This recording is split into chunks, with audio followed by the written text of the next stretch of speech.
Again, Oxford, Anniston. Carly, who do you take from up that way? Another Texas. Awesome. Mm. Well, thank you guys for joining. I'm sure we'll be having more people join as we go, but I do want to honor y'all's time and go ahead and get started with this little live training. I'm going to put in the chat kind of like a little breakdown of what we're going to talk about tonight. West Virginia Beach, Virginia. Sounds amazing. All right, breakdown of the foundation is what I'm going to talk about. And if you hear me talk about the academy a lot or our training, you will hear us say a lot about our foundational system. And our foundational system basically is the three components of the biomechanics of pitching based on the science behind pitching, on a lot of technology that we've researched, elite level coaches that we have been speaking with, 4D motion, Rapsodo, a lot of the technology we have put together to see what are the elite pitchers doing, what are our bodies naturally doing opposed to what we've always been taught. Excuse me, what is producing the fastest speeds and breaking points and all the things. And we've put this together in 20 years plus of experience in coaching, teaching pitching, and watching the evolution of pitching go full circle, and just the latest knowledge that we can have and bring to my students and my certified coaches. And so we try to stay with the most up-to-date information based on technology and research. And so we have based the foundational system on these three things that I put in the chat. Can you guys hear me? Because somebody said, give me a thumbs up. Maggie said, is everyone hearing anything? And I just want to make sure you guys can hear me. If you'll give me a thumbs up in the chat, I'll know. Michael, yes. Anybody else? Okay, Kevin, I see a thumbs up. Julie. Okay, just make sure you guys can hear me. That's great. So if you look in the chat, you'll see that we talk about the breakdown of the foundation is arm whip, which you also refer to as internal rotation, sequencing, and ground force, which is being able to establish energy from the ground and transfer it and store and transfer it into the ball. And how can we take a small kid and produce massive amounts of speeds with them based on just the science behind pitching? So some of this may be new to you, some of it may not, and I'm hoping it's bringing clarity to you guys. But basically, we're going to show some elite pitchers. I took some video of some pitchers this weekend, and I'm going to compare it with some students, with other pitchers, college pitchers, and then also some of just my young pitchers. So you'll get a variety of what to look for in these three components. But these are what we call our non-negotiables. If we're going to see massive amounts of improvement, speed, accuracy, and spin. Again, thank y'all for being here. I'm going to share my screen. If you give me a thumbs up, if you can see my screen. In just a second, I will show you guys. We'll start with this. If you can give me a thumbs up if you can see this green screen with the two pictures up here in it. And then if I can see some thumbs up, that'd be great. Okay, I see you see it. And we're going to get started here with the Duke pitcher and the Brianna, which is my pitcher I've had for over 10 years. Both throw, I think they both throw over 70. I know Brianna does. She was hit 70 as a 10th grader. She was definitely not this strong, but was a little wild as a 7th grader, and was able to maintain 70 through her senior year, but actually gain control, focus, precision in her pitches through 70 miles an hour.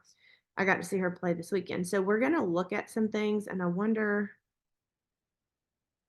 if that makes it bigger for you guys. Okay. And I'll come off the screen so you can see the screen a little bit better, but we're going to kind of go through this from an app that we have. And so a couple things that we talk about, we'll just explain everything here and then we'll break it down in some other videos, is we call it the 3 acceleration points. The 3 acceleration points are we're wanting to see the pitcher. Let me see if I can go about right here. drive forward straight out. You're wanting to see that the trunk and everything is not opening from the push of the mound, which a lot of people are taught to get open and close. That's what you're noticing. But you want the pitcher to drive out with the belly button forward and both arms straight. We want to get this knee up close to the hip in that leap. What you notice here is that the hips are starting to open. They're at a 45-degree angle. They're not completely belly button forward. You can see that she's driving forward. When the feet separate, it's going to open the hip. When the hip starts to open, it's going to open the shoulders. It's not going to be that we throw the heel sideways and the knee sideways and the hip sideways to be able to get open. We actually want to thrust and push our body forward into this straight arm and straight leg push out to what we call 3 o'clock. 12 o'clock would be up here, 9 o'clock would be here if we're looking at a clock. So pushing out to 3 o'clock, belly button forward, and then you'll see everything open. So this is the first acceleration point. You want to see that let me go back here again. When she gets here, that the hips explode the hand forward. As the hips go forward, the hand explodes. As the hip opens, the shoulders open.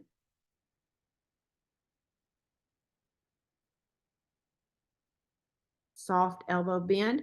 The shoulders are pointing forward, still driving forward. And here you can see she's throwing a changeup. So the ball is down, but we're not worried about that. I just wanted to show you the forward motion. So the hips go forward, the hips open the shoulder. We're going to talk about 3 acceleration points later. I just kind of wanted to talk to you about that now. We're going to go a little bit into it a little bit later. But right here, you see that the arms are forward, the hips are already forward and starting to open. Once the shoulders start, the hands start to separate from the 3 o'clock position, you're going to see that the shoulders open. So it's not that we throw our trunk or throw our shoulder open. And I had to mark on this on the slow-mo video. So you'll see the lines. So this may be a little delayed from what I'm showing you, but you're looking at the shoulders and the arm forward. And then the hips open the shoulders. As you get here, you can see that the elbow is slightly bent, keeping the energy stored in the shoulder. And you're going to see as the ball rolls down, the elbow goes down and the ball starts falling down, that the energy being stored in the shoulder is going to be released to the hand. The ball is facing forward. She's not cocking that wrist. You'll also see that the knee starts coming out. Now, I'll say something here. She's very strong. She's allowing her hips to get completely open to a 90-degree angle, and her shoulders will get completely open to a 90-degree angle. I don't necessarily teach that she gets completely open to a 90.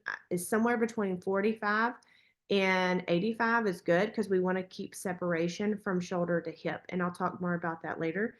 But we're wanting to see that shoulder gets parallel with a power line as she starts to fall down. As she starts to fall down, you're going to see a strong front side. You want to create resistance. Once that foot hits, you're going to see that knee internally rotates. And when that knee internally rotates, it's going to rotate this hand. Let's look at that again. And it gets you into that palm up position for that internal rotation finish. And this is where you'll see what we call hello elbow is a lot of people teach palm out towards second, and that's not this motion. And so this is where you're going to see a big difference in pitching. It's not just in hand position and how you finish, but it's in the sequencing. If they sequence correctly, which is heel down, knee and hip turn, just like hitting or golf, then it's going to naturally bring the elbow into a slot and the palm is going to go up. Internally rotate knee and hip, thumb will externally rotate, then you'll automatically be in palm up position. If you don't sequence correctly, then there's no way your palm's going to be, if you sequence correctly, there's no way that your palm's going to be out for a 9 o'clock position. So there's no reason to do your 9 o'clock from that position. Knee and hip turn, it pulls the elbow down, and that's what starts pulling with where we can start transferring energy from resistance, energy from the ground, stored from, it's going to come up into the leg, the knee and hip, and the trunk's going to store it. It's going to go up through the serratus anterior, the lat muscle, down through the tricep, and then release out through the hand. Knee hip turn, elbow pulls down. We get in the stack position, which we talk about, front shoulder in, and the resistance. This is what we talk about in our academy. You're going to watch now, once we stabilize in this position, we've got a good front side stability and that shoulder is pointed to the target. Now all this can fire forward. So now we can start releasing the energy that we just stored up into through our elbow and into our hand. You're going to see that this is a nice loose elbow bend, creating whip, palm is up. Now from this position, the arm is going to stabilize itself against the ribs, against the body. So it's going to close here. Once it stabilizes, now the forearm fire can happen and the forearm will fire the ball forward against a strong front side and this deceleration point where our arm can stabilize against the body. You're also going to see we're going to start dragging on that toe, starting to pull our shoelaces forward. So now shoelaces and hand and ball will come together. This is ideally what we're looking for, these components. And we're going to look at what they look like in different hips turn, elbows pull under, ball goes up. This is sequencing right here. Then the arm stabilizes, the palm is still up, leading with the pinky, shoelaces are driving forward, pinky brushes that brush contact around the hip. We're still stacked. And you'll see that internal rotation snap right off the side of the body. So we're going to look at this through some different, and we'll go through the third acceleration point. It's hip close. Hip close decelerates the arm. So as the hips open, accelerates, and then hips close decelerates the arm. So the hips are a contributor to arm circle speed, not just effort. It's not effort, it's the hip supplies the power for the arm circle speed.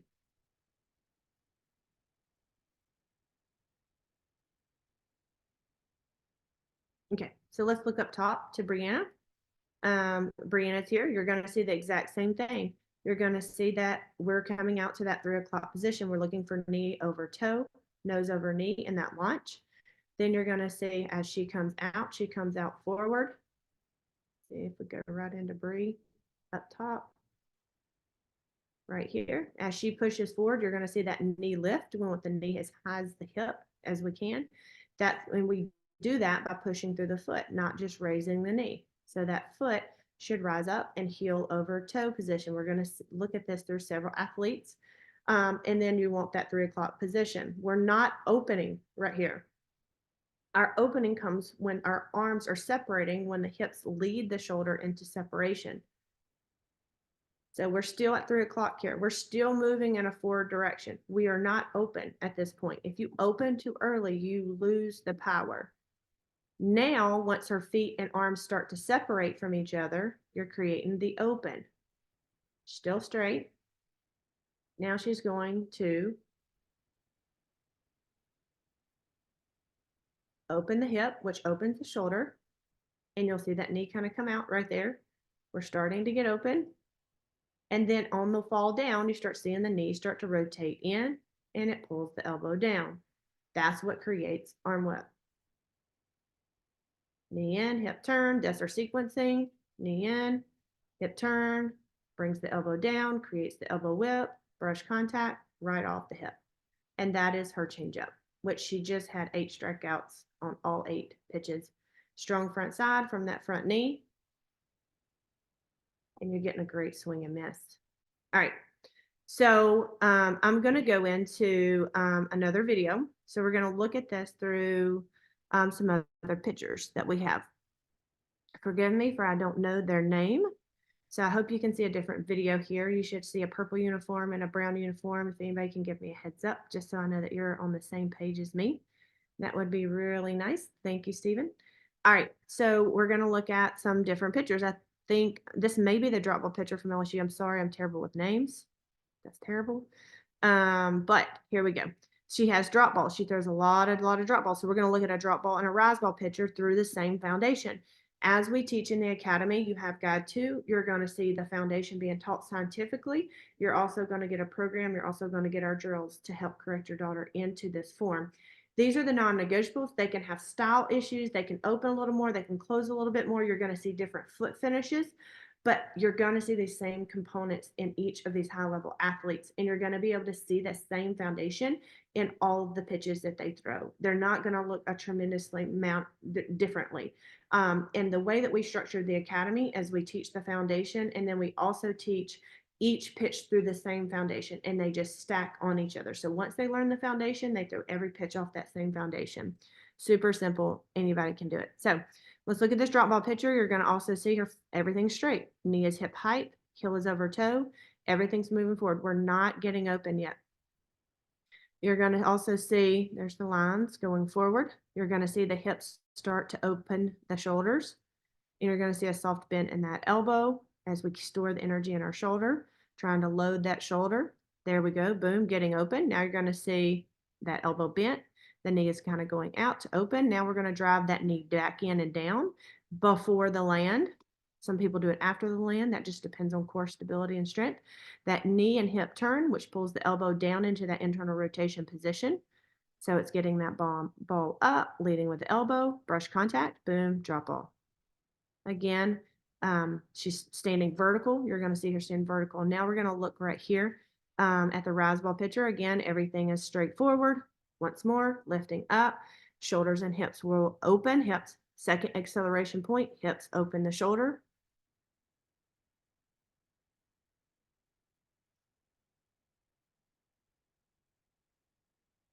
So hips open shoulders, hip open shoulder. And you can see right here, she's a little bit more. She's a little bit more open. Her glove goes out just a little bit. Does not matter because we're looking for the hip rotation, knee rotation, elbow into the slot, and the hand finish. Knee rotation, hip rotation, elbow pulls, elbows bent. Sequence, watch for the sequence on the fall down, knee in, hip turn, elbows bent. Now she's leaning back. You're going to start seeing more of a vertical pitch. Boom, underneath the ball, brush contact. Now she's more vertical. She's more back. She's more vertical. She's under the ball. She's going on top of the ball. Again, same position though. Hip, knee, brush contact, great finish, swing and miss. Okay. So let's look at this, and you can ask questions in the chat. I'll get to them in a minute if you want to. Let's look at, okay, picture from this weekend. So this is not a comparison. She's more of a figure four, a little bit more open picture. Give me a thumbs up if you can see a girl in red. Hoosier, Indiana picture that I do not work with, but we're going to look at some components of her pitch. So we're going to watch her come out. What do we notice? Boom. Everything is still forward. Both arms, thank you, Stephen. Arms are straight, knee is up, almost hip height. She's driving straight out. She is not opening. She's getting complete heel over toe. Boom. And then the hips are going to open up the shoulders to separate the hands and the shoulders. Boom. She really over rotates, which is totally fine. Let me see if I missed that. Hold on. Let me go back. I don't encourage a lot of the complete twist of the body on this, where the heel is going backwards. I feel like it's very strenuous on the knee. Again, if she's been doing this her whole life, that may not change at her age. But if I have her at 12, I'm going to, I'm going to probably change her. Okay. So you'll see right here, her ball is down. I don't know if she's throwing a different pitch. A lot of times balls go down because of changeups, but I'll see what she's throwing here. We'll see on that sequencing. Once she lands, she's trying to get her knee back in. She's going to struggle getting her knee back in because her heel is still back. So because she over rotates her hips, she can't quite sequence on time, but she's strong enough and good enough of an athlete to overcorrect her body. This is fine. It's just more strenuous on her body, and she has to fight for that. So here we got the ball coming out now, where you saw everybody else's ball up. She's out.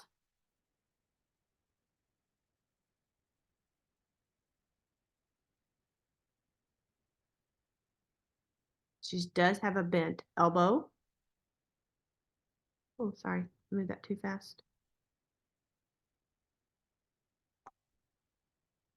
And now she's underneath the ball, leaning back, spinning brush contact. Hip has turned, knee has turned. Even though she's still dragging out, she's still getting a pretty good sequence. She's still getting brush contact, not a completely bad pitch. Glove is still in.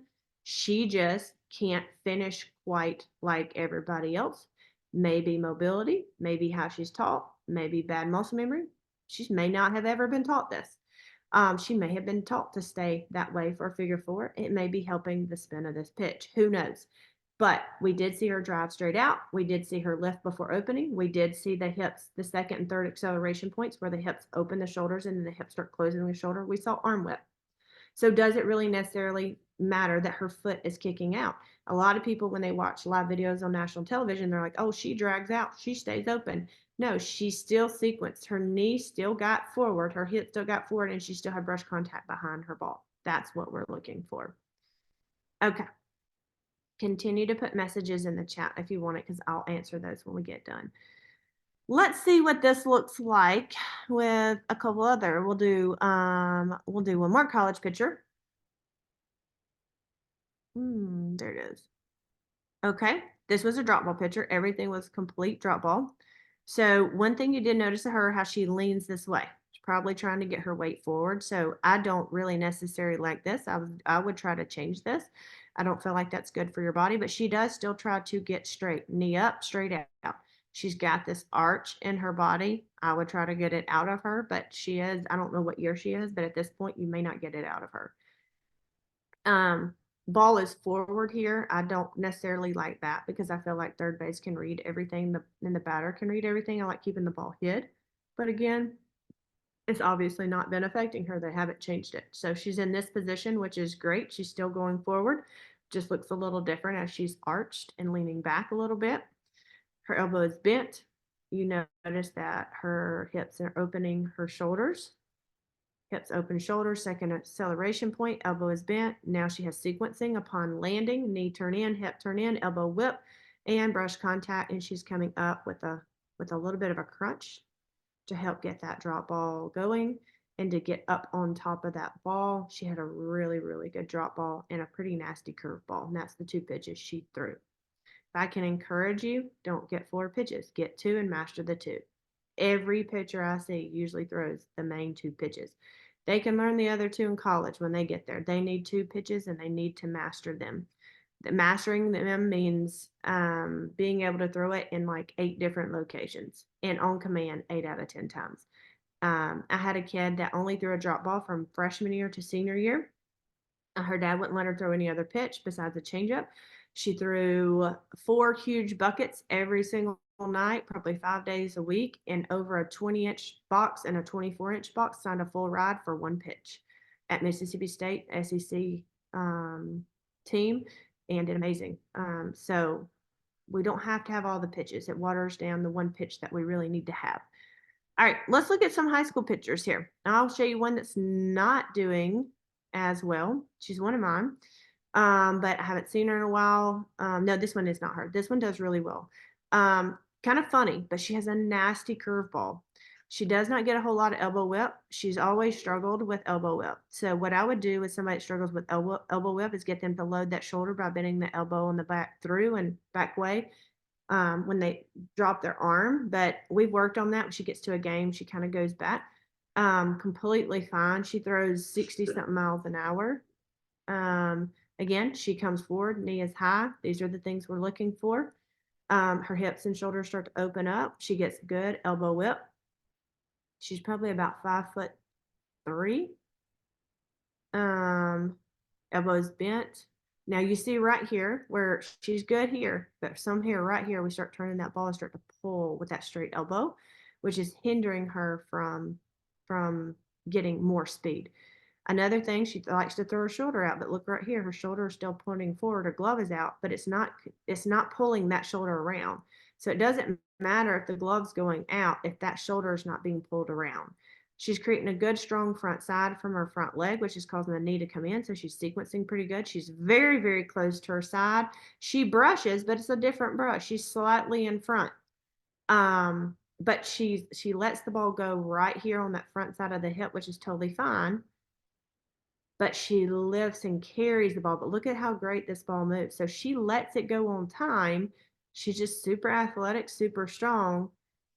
I wish I could have kept going so y'all could see how great that movement is. But she finishes high. I think I do. She finishes high. Right there, boom, you start seeing that ball break. So we're really working on trying to cut her off right there and try to finish that spin a little tighter. And if she does, it's going to be unbelievable. But right now, she can throw this curveball down the middle of the plate and nobody can really touch it. It breaks a tremendous amount. But again, she has some really good components that's making a 5'3" kid throw over 60 miles an hour. Very powerful. Let's look at a smaller kid.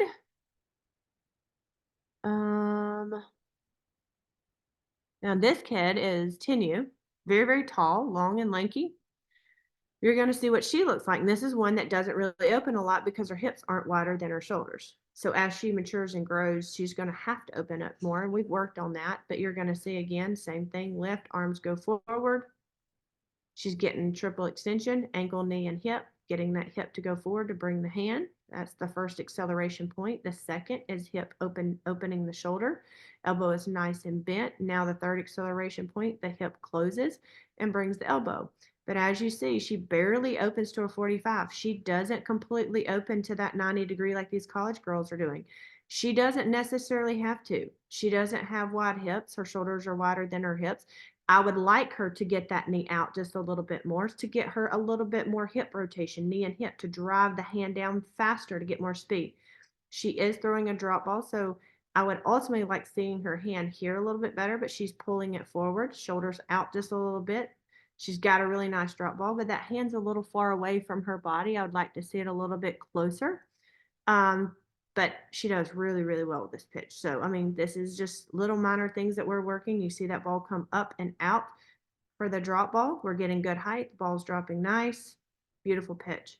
Again, just little things that we're tweaking to try to get her ready for high school and college. Give me a thumbs up if this is helping you guys see things, as you may be able to slow down your picture and see, are you seeing these things? So I hope they're helping you. And I'll give you 2 drills at the end. I thought I had one more picture. I did. Marley's been with me for a while. Really love her. She's another tall, lanky girl. I called her baby giraffe when she was little because she was very weak, and but she has really come into her body. Very, very strong, very successful pitcher. I love how long she is next to her hip. Again, both arms straight, knee is hip height. Gloves a little higher than I'd like, but it's okay. Fine. She pushes out. You'll see that where she gets here and the hips start opening the hand. Elbow bends, ball is up. I would like not to see this, but because she opens her hips more than I would like, she overarches. So we're working on that. That can cause a lot of back pain when they land, that arch in the back. So we work through that a lot. Some of that's mobility for her. Boom. Upon landing, she's going to create strong front resistance. Knee is already turning, hip is turning. Arm, because she's back like this, the arm looks like it's behind her body. She's been able to overcorrect that and get that arm right there to the side. I think she's throwing a curveball right here. She's hopping when she should be resisting. Her resistance is up versus back, so we're working on that as well. But she killed him with her curveball, and it looked really, really good. She's keeping that shoulder pretty much straight, even though the glove's out a little bit. Good tight snap right off the hip, and was throwing that pitch very, very well that day. Okay, so let's stop here. Do we have any questions? If you put them in the chat, I will answer them, or you can unmute yourself and ask me a question. I'll give y'all a second. I don't see anything in the chat yet. If you need, like, hey, my daughter does this, I would like to know some drills. Any questions? No questions? Do I have any preference to what pitches they should learn first? Well, after a fastball, I like them to be able to throw their corners 8 out of 10 times. Feel really successful and be able to do it in a game on command. I like that first. Montana Fouts says she threw 80% fastballs in the World Series. Of course, she threw 70 miles an hour, but she could pinpoint her fastball, and that's what she did most of her life. You have to be able to pinpoint your fastball. Second thing is changeup. Develop a really good changeup. Hit it 8 out of 10 times. Hit it on both inside, outside corner, and off the plate. Then I would start with either a drop or a curve, depending on their form and what they kind of naturally do well. Drop or curve was where I'd go next. Struggles with her foot drag. Okay, I'll show you a video, but the foot drag is an issue because she's not launching. So if you remember watching the video, like a high skip, when they push off the mound, she's not driving up and driving her knee up, she's trying to rotate. So you've got to teach her that we don't rotate when we pitch, we drive forward. So I have to get my kids to mentally think I'm not opening, because they've all been taught to get open, get open, get open. I want you to drive forward. When your feet separate, your hips turn. When your arms separate, your shoulders turn. I'm not throwing my shoulder, I'm separating my arms. It's completely different feeling. And so as your pitcher pushes off the mound, they've got to learn to get up in the heel over toe position, meaning if they can't jump on one foot or they can't climb stairs just on one foot up your house, then we've got issues with either foot mobility or foot strength, or we are not strong enough to push. So we've got to learn to push, not rotate off. We're not trying to get open, we're trying to go forward. And so once they learn to drive through the ground and drive their knee up, drive through the ground, drive their knee up like they're skipping, that is the first motion. Then when their feet separate, that's when their hips turn. Again, maybe watching it in the academy, if you're in there, watching guide 2 sequencing video and launch, that would really be beneficial for you two to sit down and watch that and watch me explain it using my language, and then taking the drills and going out and working on it, and even watching me again while you work on it. I think that will help her, but she's got to understand what her foot's doing and why it's doing that before she's going to change what it's doing.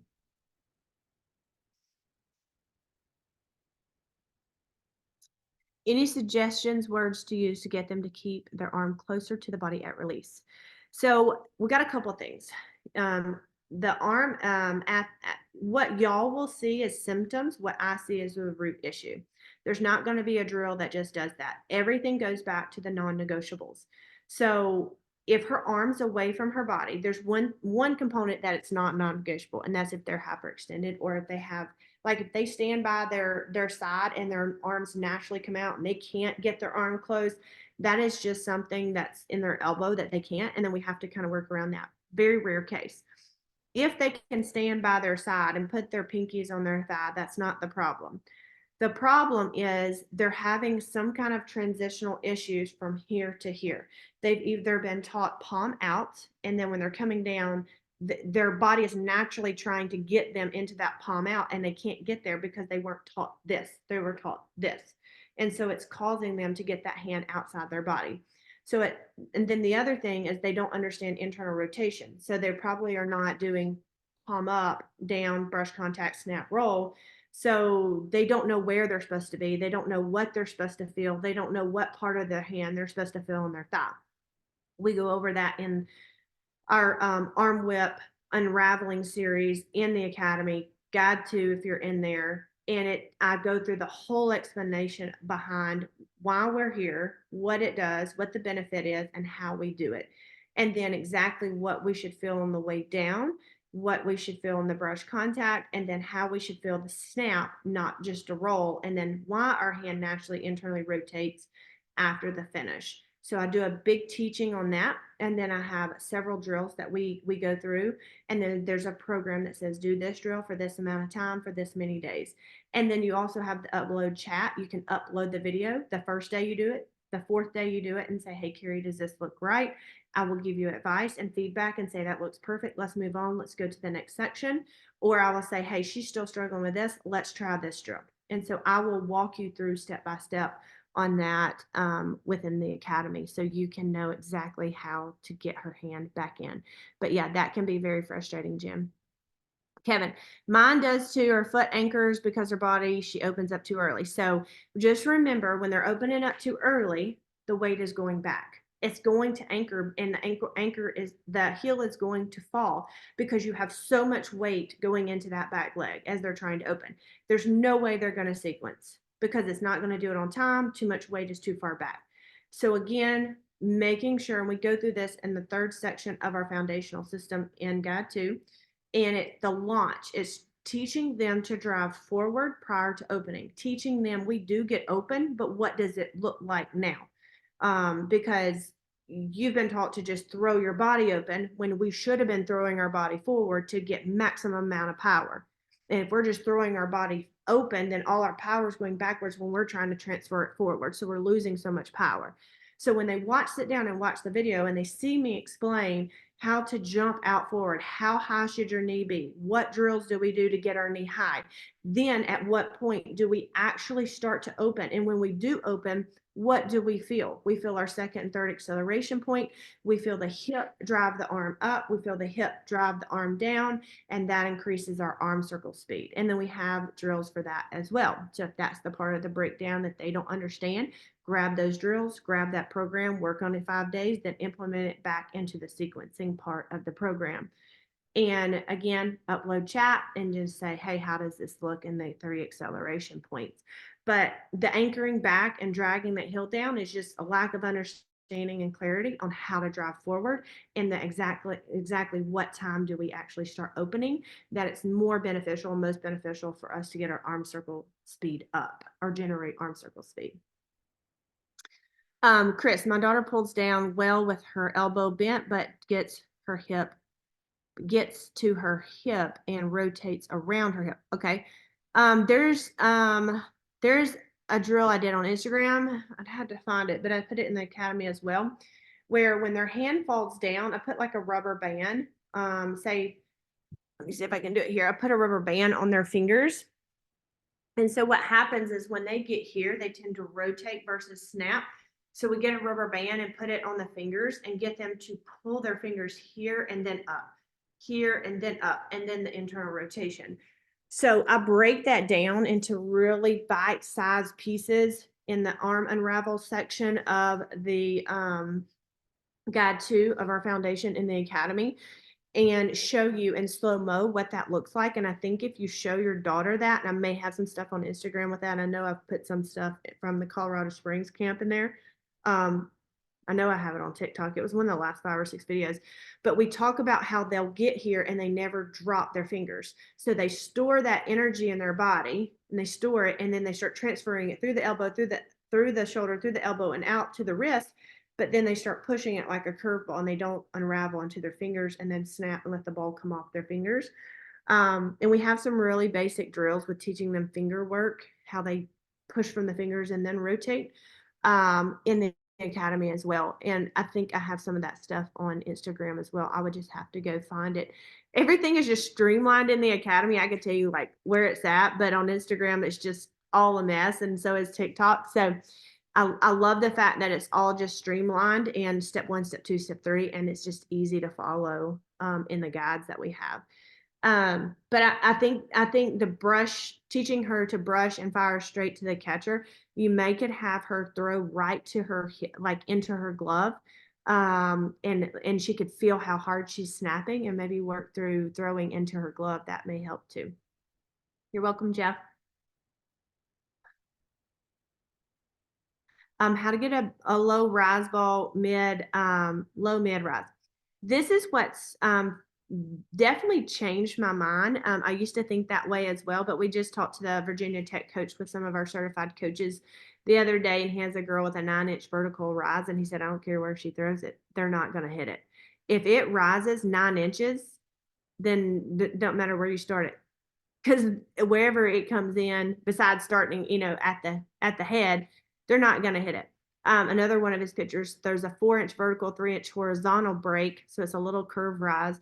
Again, throw it where you throw it up in the zone. You want to just get it somewhere up in the zone. So he doesn't ever focus on belly button, chest, head. He just works on break. Get the ball to break. Throw the ball, try to throw it more waist high, and let's see how much it can run. So I've kind of taken away the lines and all that, just getting the kid to just really feel that break, really feel that seam, throw it up in the zone, and let's run with that, and let's see where we go from that. Obviously, you don't want to be overthrowing it, and you don't want to throw a pitch that a rise ball that's high in the zone, but it's a fastball, it's not breaking.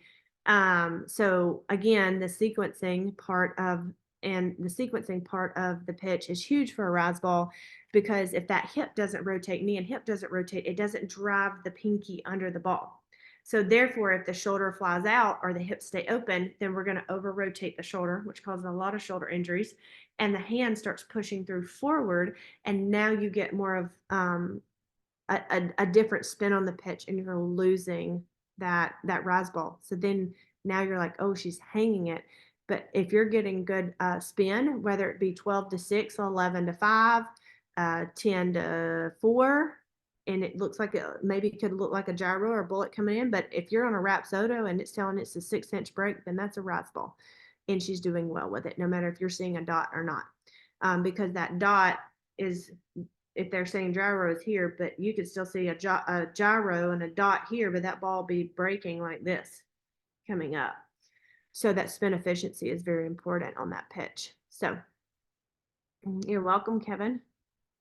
Mac, my daughter struggles with arm whip. She isn't really out of sequence. Timing seems correct. I would describe it as a lazy arm.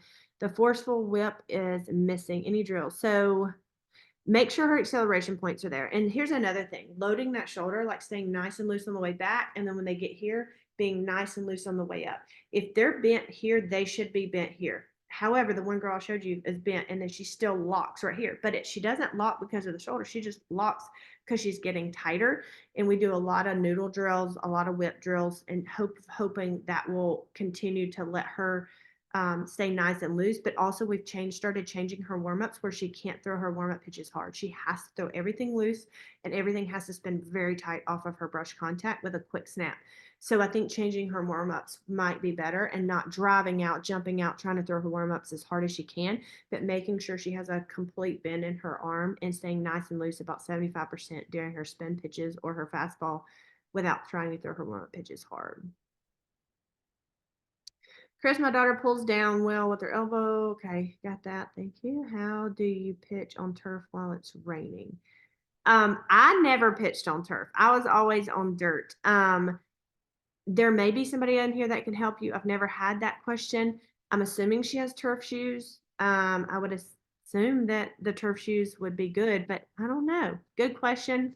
If you find out, let me know. I might need to know that for next time, but I have no idea. All right, I'll give you 2 drills. These are 2 that's in the academy that I really like, and then if you have any more questions, we'll answer them. So I love this drill right here because it's a plyo ball workout. So it's a little sand ball. It's light. It's the same weight as the ball. It's a 7-ounce. So when she's going around, I don't want to have a heavy ball. But what she does is she gets her hips to open her shoulders, elbow is nice and loose, elbow pulls down, boom. She's getting her second and third acceleration point, hip is closing, and she's feeling the hip starting to throw the elbow down. And then once she throws it down, she grabs her ball, jumps out, loose arm, rises up. See, we're rising up through the toe. We're not turning, we're not opening. And then when she comes down, she's starting to pull down. This is a long arm girl too. She's starting to bend here, bend, and slight bend, but now she's starting to throw. And this one, she lives in Louisiana, so I only see her quarterly. She is small hand, moved back to 40 feet. She is struggling to hold on to the ball. That is what's called, she used to have a really good arm whip, but that is what's caused a lot of the palming the ball and the pushing the ball because she can't hold on to it. So therefore everything kind of looks like a curve because she doesn't let that ball quite get down. She doesn't drop the fingers to the leg and let the ball get down. Therefore, she pushes out of the palm versus the fingertips. And we're still working on that, but there's only so much we can do when she has to throw with a big ball and she has such a small hand. It don't even completely get to half the ball. But I love this drill. And then we throw a weighted ball. I thought I had one more.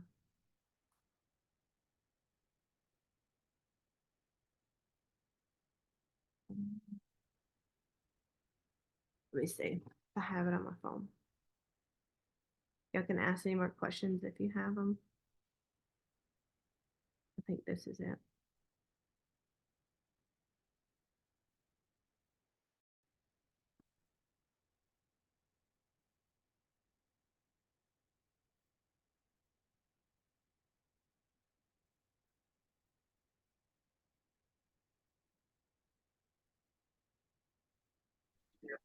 Hey, Carrie. This is Carly. I just have a quick question if you don't mind. Go ahead.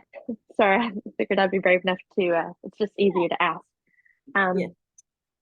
Um, I just heard something you said I was curious. Do you teach when you're warming up for a game time warm up, for the kids to be as explosive as they can with their body movement?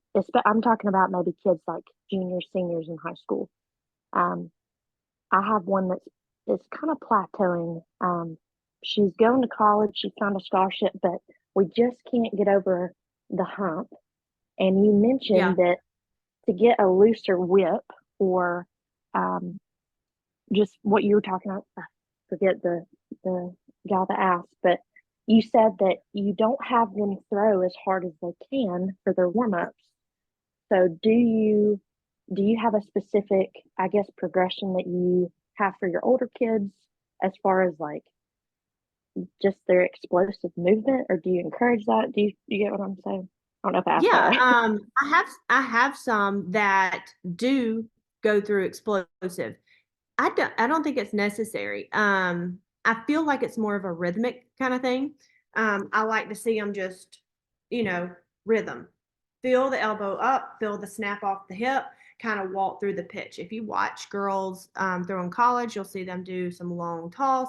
You'll see them kind of nice and loose do their spins. They're more or less, when they're doing their spins, trying to brace and spin. Like their focus is more on a tight spin and bracing that snap against their body, versus jump out and throw the pitch. I feel like, especially for the young ones, they're always trying to push the ball. They're always trying to make the ball go where it needs to go. My whole goal for them is I tell them the ball shouldn't break until they're at the front of their mat. So if they're throwing a curveball, I want them to do snap 9 o'clock full circle, as long as they're in front of the front of their mat. So you have the mound and then the front of the mat. As long as they're in front of that, I want to see that ball spin as tight as it can, if it's a curveball, and go right down the middle. I don't want that ball to break, because it's called ball path and breaking points. We want every ball to tunnel through the same tunnel, and then at the end of the tunnel, it should break. If I'm teaching a kid to throw a curveball at 9 o'clock and that ball is going and like it's curving per se, it's when I get back and throw it, that ball's gonna be in the batter's box. So what's happening is she's pulling her shoulder again, foundational stuff. She's over rotating her body, or she's over opening and over closing, and she's yanking the ball across versus finding brush contact with her front shoulder in and spinning it off of her body. Therefore, she's never going to have tight spin. But the catcher, because the catcher's usually inexperienced and hasn't seen a college spin or a high school ball spin or a true breaking pitch, they're like, oh, that ball's moving over here. That's great. And so what they're learning for 2, 3, 4 years is how to push the ball over there or manipulate where it goes, and they never get tight spin. And so again, the foundation is so important in that, because if they learn brush contact and throw it off their hip, then the ball's just going to just spin right off that hip, and it's going to be a very explosive pitch.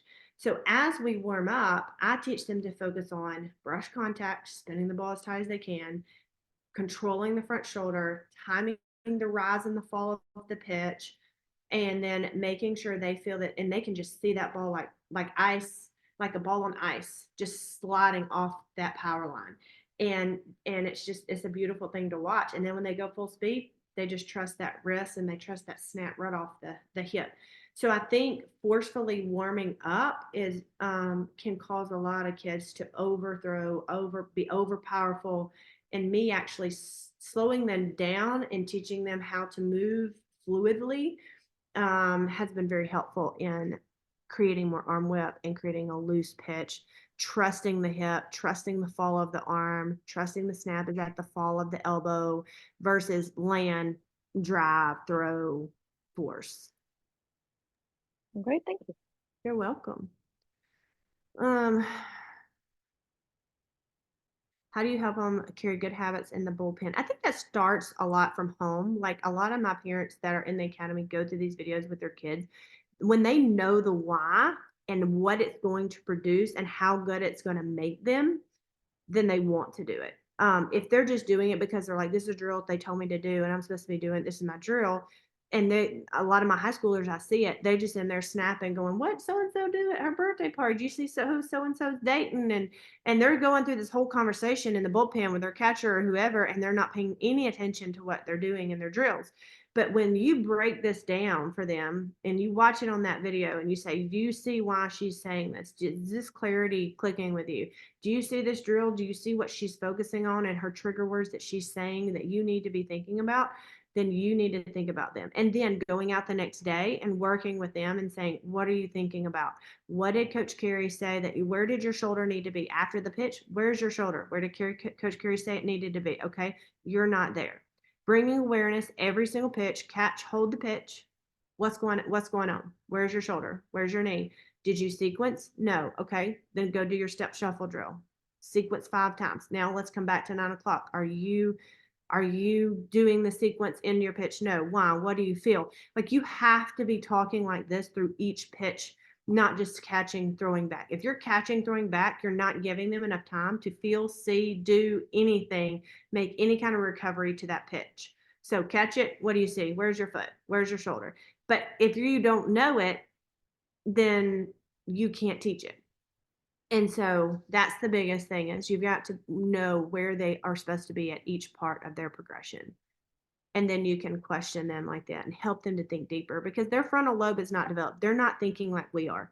We've got to get them to think like that. And until they're about 18 or 19, they're not thinking like that. They're getting a ball and looking at a spot and throwing it. And so you've got to teach them through while you're on a bucket how to think.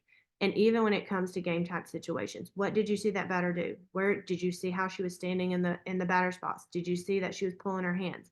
Why did you throw this pitch? Like dig deep into that, get them thinking, and then they'll start asking themselves those questions. But in the bullpen, if you bring that awareness to them and they know why they're doing that drill and they know how that's going to help them and what that's going to do for them, they'll think about it all the time. Okay. One more question. Do we have any more question? I'll answer one more before we go. Anything else? Oh, I have one more drill I was going to show you. And this is the plyo ball into the wall. So she did step drop and throw it. And then she did, I thought she did one more. I thought I had it. She did a step shuffle throw into the wall. So she had her feet together. She stepped, she shuffled and threw it into the wall. It's one of my favorite drills. I'm sorry, I thought I had that on video for you, but I don't. It's an amazing drill for sequencing. It's in the sequence. Oh yeah, the sequence part of the section of our guide 2 in the academy. I will say this, and I wonder if I still have it pulled up. I don't think I do, but I'll put it here. We do have a discount code for you guys for the academy. If you want to join it, it's super easy to get in. I'm trying to find it. I have it on text and I'll post it. Amber's on here. She's probably like, I sent it to you. Okay, there it is, right there. So the discount code is breakdown, all capitalized. It's 20% off the first month of the academy. The academy is $57. You can go in, it takes 90 minutes to go through guide 2. You can get all the programs, you can see all the videos, you can upload chat, you can send me videos of your daughter in the chat. I'll show you this if you're interested so you can kind of get a glimpse into what the academy looks like. Let me put the discount code right here. So it's in the chat for you guys. Breakdown, all capitalized, 20% off first month of the academy. And I'll show you what the academy looks like. Let me see if I can share my screen. Just so you kind of know, and I want you to have an easy experience in. But here's guide 2, and I don't know if you can see here, this is the online chat. I go in and talk to everybody. Let me see if I can delete this. Okay. But here's guide 2. We have a start here post. I'll just kind of start at the top in the discussion. Everything is up here. We have start here, post table contents where you can see everything. We have our programs right there. We have the sensor discount, stuff like that. We have the guides. That's the main feature. We have some intro videos, but guide 2 is where we're talking about today. This is the foundational system. You're going to get the program. You're also going to get the arm unravel to release, which is everything internal rotation and snap and fill in the fingers in the rotation, arm whip drills, the isolation training. Then we have this internal rotation program here.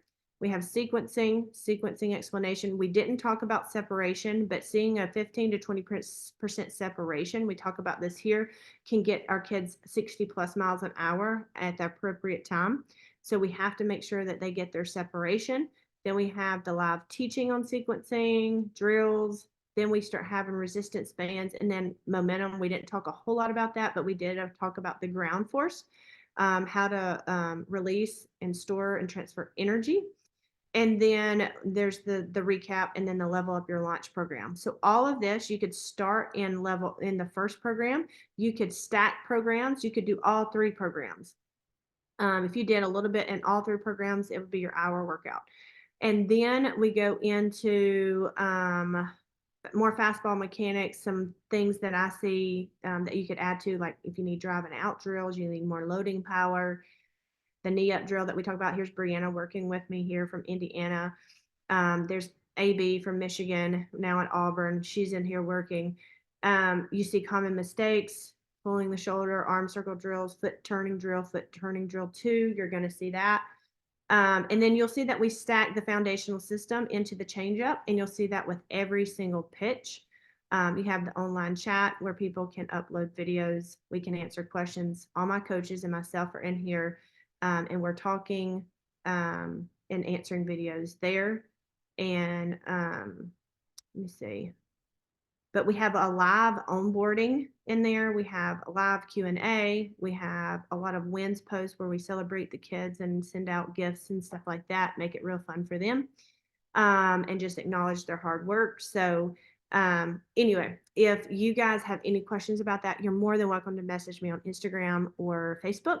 I'm available there. And I just did this for you guys because I know there's a lot of people out there that have a lot of questions about this, and they probably don't realize they've just been throwing, and they don't realize the science behind pitching and what establishes power and energy and speed. And they may be plateaued or frustrated or just need to improvement. And I wanted to be able to kind of say, here's your answer, you know. And so if you have any questions, I'll look right here one more time.